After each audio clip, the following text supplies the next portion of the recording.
For those who never read it, Drunk Mom is sure to be a controversial book. After all, it's a memoir about an alcoholic mother who falls off the wagon soon after her son is born. But what follows is a brutally honest account of that time. And in my opinion, Drunk Mom is a refreshing response to what's become, really, a commonplace joke, that admitting your addiction is the first step. As if that first step isn't a doozy. But if you're still looking for a way into this book, Drunk Mom is for those who are interested in how story is constructed, the function of memory, the power of personal agency, and just how on earth you write yourself as the villain at the center of your own story. I had the pleasure of speaking with the author of Drunk Mom via Skype. Jowita Bydlowska. Jowita Bydlowska. You got it. As I was preparing to talk to Jowita, I was thinking back to the first stages of reading Drunk Mom, in which I found myself often wondering if the subject matter merited an entire book. Could it have just as easily been a magazine article? And I mean, you could hear it, can't you? Woman gets sober, woman has baby, mother gets drunk, mother gets sober. Now what do I think? It absolutely has to be a book. We have to go through all of this with you. So it's a book. But how did it become a book? By her own admission, Jowita's blackouts are reconstructed from best guesses. I asked her to talk a bit about how this book came to be in the first place, and is she actually comfortable having cast herself as a villain? I certainly am, yes. Yeah. Yes. The way I sort of started with this book was I started so-called writing it when I was still drinking. I was meeting with this literary agent who was interested in my writing, and I had this brilliant idea to pitch him a novel about a mother who drinks, and I actually used the word villain. I said, she would be like the everyday villain, someone who takes care of a child and has this dark secret. And so that's how I sort of dealt with my own story. I was in the story, and I was pretending that this was not happening to me. And there are periods in that first year where I treated my drinking, what was happening to me, as research. This just to show how much of a denial I was in. So now I'm imagining Jowita walking around with a little black book in her purse, scribbling down every deepest, darkest thought. Was that the case?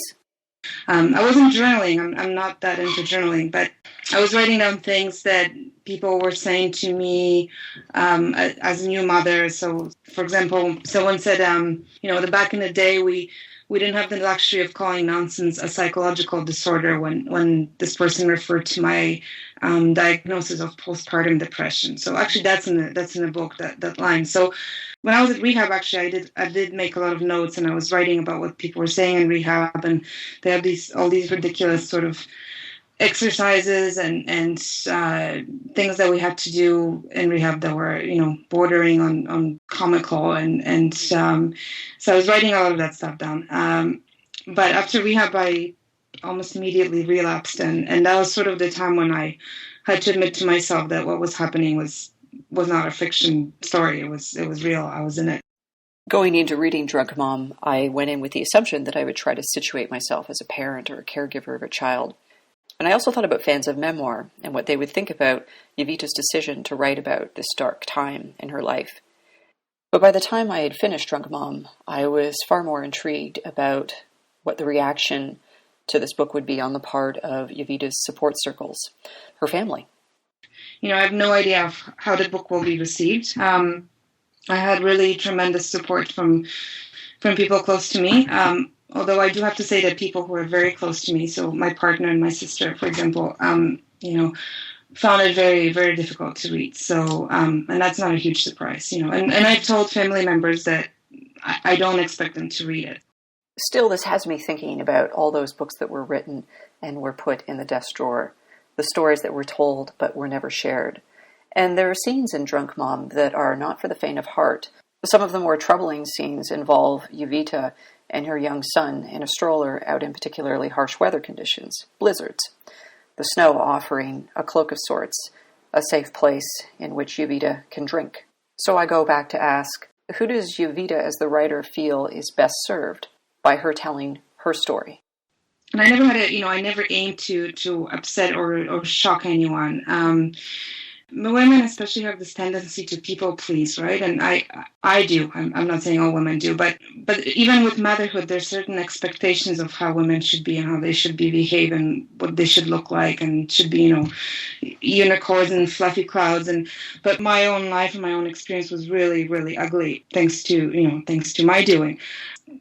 When we were in the process of editing this book, I just kept thinking, really, this is what you want to be known for? It's I wish I had a different story to tell. It's like like a story about, I don't know, how yoga opened my heart to the love and abundance of the universe, or something sweet and pretty. Mm-hmm. And then part of me, I find that we still have certain expectations of women making nice all the time, and I'm personally sick of it. And I think that, this is kind of a worn-out slogan in some 12-step meetings, that it's secrets that make us sick. And certainly my drinking and my relapse was all about secrets. And I think, alcoholism and mental illness are certainly big taboo subjects, and there should be a way to make it okay for people, and especially for women, to talk about things that are ugly and that have potential to kill us.